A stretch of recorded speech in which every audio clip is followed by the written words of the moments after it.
They will test you. Life, people, fate, they will push your buttons like it's their job. They will throw shadows at your brightest moments. They will whisper doubt into your ear right when you're about to leap. And if you let it get to you, if you flinch, even for a moment, they will know. But what if you didn't? What if, no matter the chaos outside, you walked calm, centered, unbothered, not out of apathy, not out of weakness, but because you've reached a place inside yourself where nothing outside can shake the truth within? That's what this is about. Not pretending, not masking, but mastering, learning to act as if nothing bothers you, because deep down nothing does, because your peace is no longer up for auction, because you no longer hand over your power to every fool, every critic, every rude glance or reckless comment, because now you understand what the greats always knew, that the one who can remain composed while the world loses its mind wins. Look at Lincoln. In the fires of civil war, while the country tore itself in two, he stood tall, resolved, and calm. He knew rage wouldn't fix a divided nation.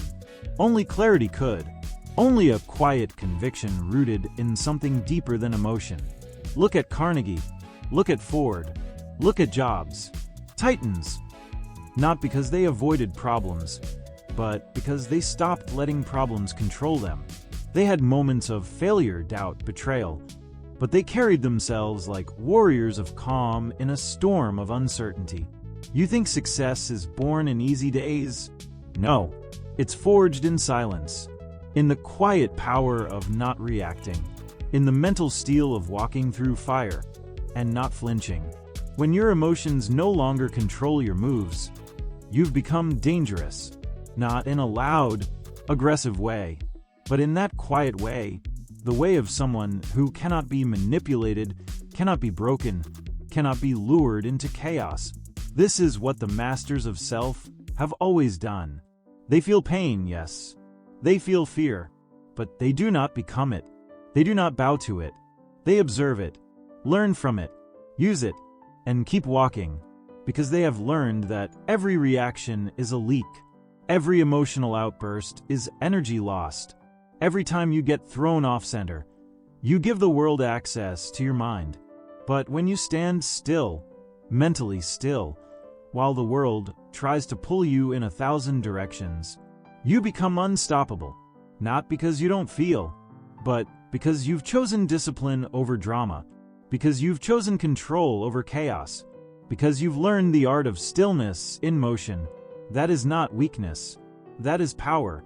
That is what it means to be forged, not just formed. Built, not just born. Because this world doesn't care how sensitive you are. It doesn't care how unfair things are. The world only responds to those who respond with strength, to those who build a mind that can endure, a spirit that refuses to crack, a presence so composed, the chaos starts to quiet down when you walk in. And that starts when you learn, moment by moment, day by day, to act as if nothing bothers you. Not because you're numb, but because you are aware, because you've seen what anger costs. You've seen what insecurity destroys. You've seen what overreaction does to dreams, relationships, and destiny. You've seen enough to know that your emotions are not facts. They are weather. And you are the mountain. Let it rain. Let it thunder. Let the wind scream. But the mountain does not move, and neither will you. Because here's the truth they never taught you in school, never printed in textbooks, never whispered when you were breaking down behind closed doors. Your ability to remain calm in the face of chaos is not just a trait, it is a weapon. A sharpened blade forged in discipline, in solitude, in the sacred practice of mastering your inner world before you dare confront the outer one. They lied to you when they said strength is loud, that power is force, that real success looks like dominance, aggression, noise. No, the strongest people are not the ones shouting in the room.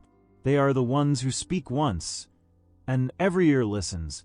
They are the ones who remain composed when others panic, who pause before they speak, who breathe before they break.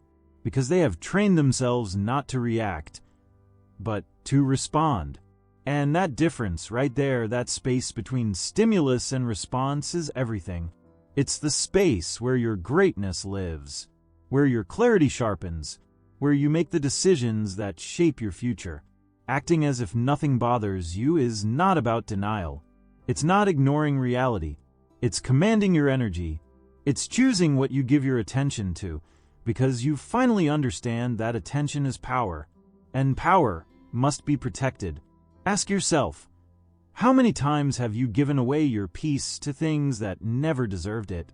To a stranger's comment, to a traffic jam, to a delay, a mistake, a rumor, a failure.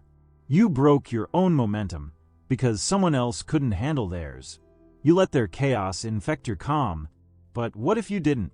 What if you were so deeply rooted in purpose that no insult could shake you? So locked into vision that no distraction could sway you? So in love with the path ahead that the noise behind you becomes irrelevant? Because it's just noise, static, temporary turbulence, and you're building something eternal. That's why Edison could fail 10,000 times and smile. Why Mandela could spend decades in a cell and walk out with grace. Why Michael Jordan could be cut from his high school team and come back like a storm no one could stop. Because the real ones, those who rise above average, above fear, above the noise, they all learn to carry themselves with the calm of destiny. They know who they are. And when you know who you are, what you're about, what you're becoming, nothing outside of you can define you.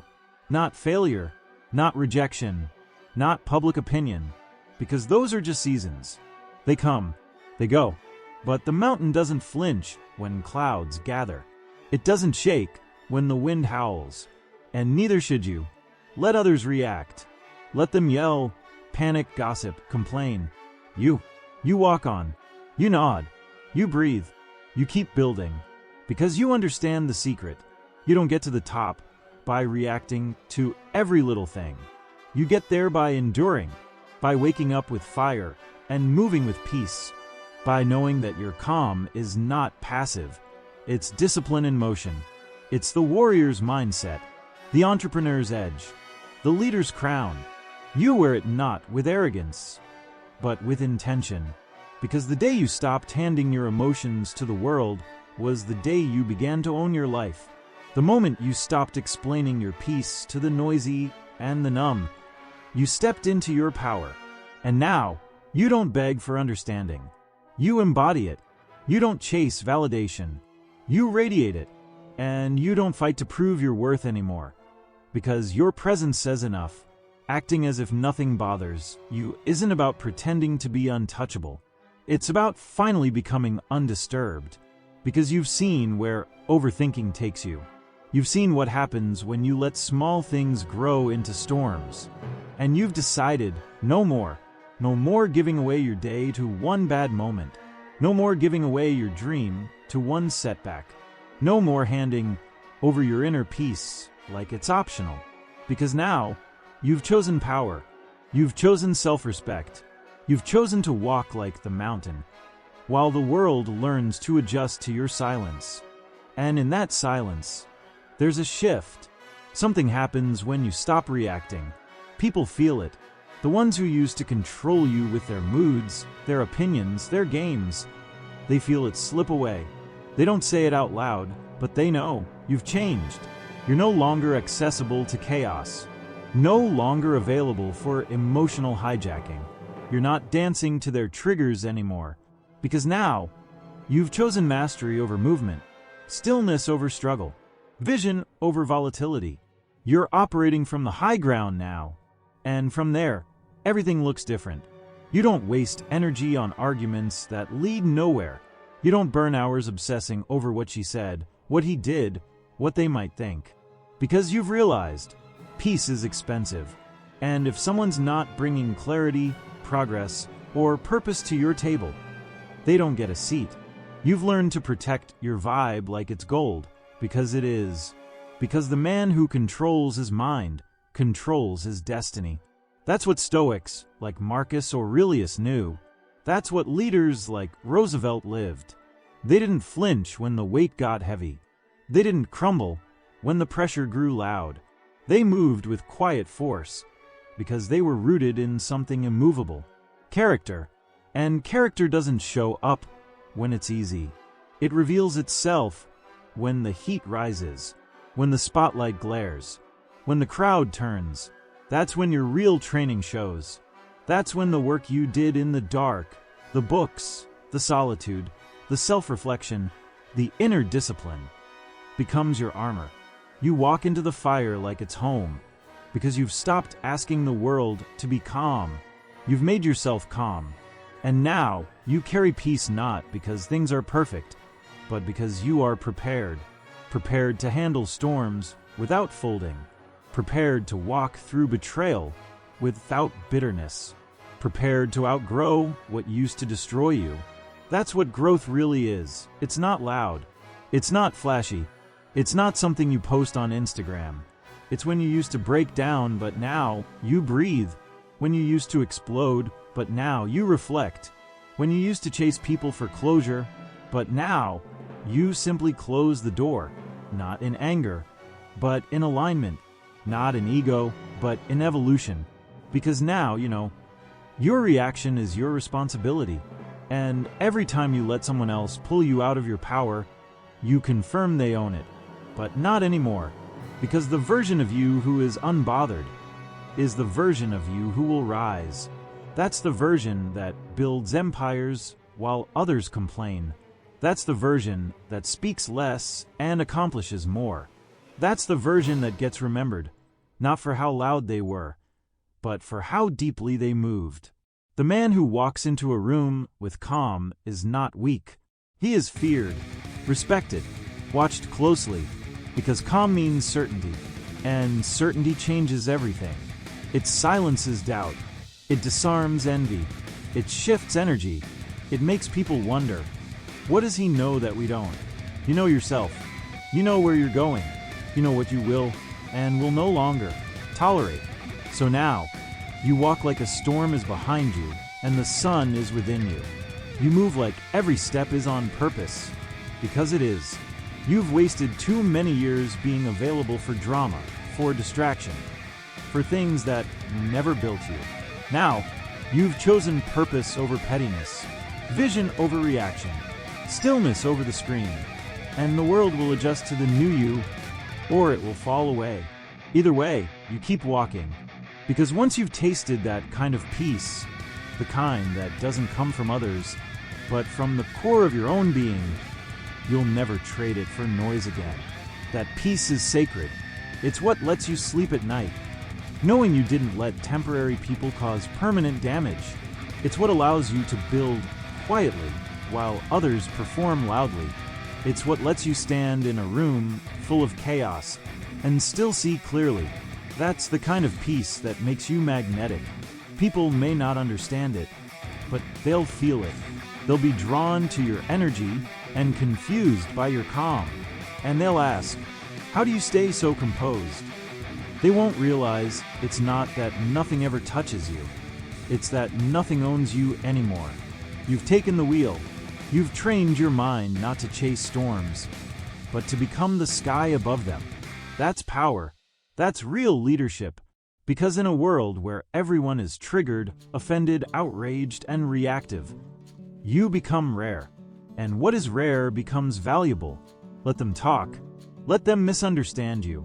Let them gossip, criticize, project. You've graduated from needing validation from people who haven't walked your path, paid your price, or built your resilience. Now, you validate yourself. And that's why you walk differently. Not arrogantly, intentionally. Because the most powerful people don't scream for respect. They embody it. And when you carry yourself like that, like someone who's already arrived, you start drawing the life that matches it. You attract opportunities, relationships, and results that reflect your inner clarity, because everything you experience out there begins with who you are in here. So you protect your mind the way a warrior guards his weapon. You choose your words like a craftsman shaping his masterpiece. You pick your battles like a king. Not every insult deserves a response. Not every disagreement requires your energy. That's what the old you didn't understand. Emotional discipline is not suppression. It's selection. It's knowing when to speak and when to listen, when to fight and when to walk, when to stand firm and when to flow. Because power isn't about control over others. It's about control over yourself. And now you have it. You no longer get pulled into every storm because you've realized you are the weather system. You dictate the tone. You set the pace. You choose what gets your attention. And that's why you're winning. Quietly, steadily, unapologetically. Because the one who can act as if nothing bothers him eventually becomes the one nothing can bother. Not because life got easier, but because you got stronger. You stopped giving the external world the keys to your internal state. You stopped letting circumstance dictate your confidence. You stopped letting failure define your worth. And now you walk with the kind of unshakable calm that turns heads, not because you need to be noticed, but because power doesn't need to speak to be felt. It's in your posture, your eyes, your breath, your choices. It's in how you hold yourself when no one's watching, and how you carry yourself when everyone is. And here's the secret. When you learn to act as if nothing bothers you, you don't become colder. You become clearer. You see people for who they are. You see situations for what they teach. You see obstacles not as problems, but as practice. You see life as a test you've already started passing. Not because it's easy, but because you've leveled up. And this is where it all leads. Not to a moment of applause, not to a mountaintop full of cheering crowds, but to a quiet realization, deep in your chest, that you've become something no one can touch. A man who has conquered the hardest war there is, the war within. No more being at the mercy of moods. No more being ruled by reactions. You've built an inner fortress, brick by brick, moment by moment, thought by thought. And now, when the storm comes, as it always will, you don't panic. You prepare. You don't collapse. You center. You don't lash out. You lean in. Because you know, nothing in this world is permanent. Not the praise. Not the pain. Not the people who come and go like seasons. But you. Your essence, your presence, your mission. That is permanent. So you walk with peace not because life gave it to you, but because you created it. You don't need the world to slow down. You've learned to move with stillness, even in motion. You've trained your mind like a blade, your heart like a compass, your soul like a sanctuary. And now you act as if nothing bothers you, not because you're numb, but because you are free. Free from needing to prove anything. Free from needing to win every argument. Free from the pull of every petty distraction that used to drain your spirit. You are no longer a servant to emotion. You are its master. And in mastering that, you've unlocked a truth most men never reach. That the greatest strength isn't found in the fists or the roar. It's found in the pause between the pressure, the breath between the battles, the stillness that says, I am here, I am whole, I am unshaken. So let the world rage, let the noise rise, let the tests come. You will meet them all the same way, with presence, with discipline, with power that moves quietly, but reshapes everything. Because when you learn to act as if nothing bothers you, the truth is nothing truly can. Not anymore, because you have become what they fear and what they admire. A man of peace in a world addicted to chaos. A man who commands respect not with noise, but with stillness. A man who doesn't react, because he already knows who he is. And that man wins. Every time.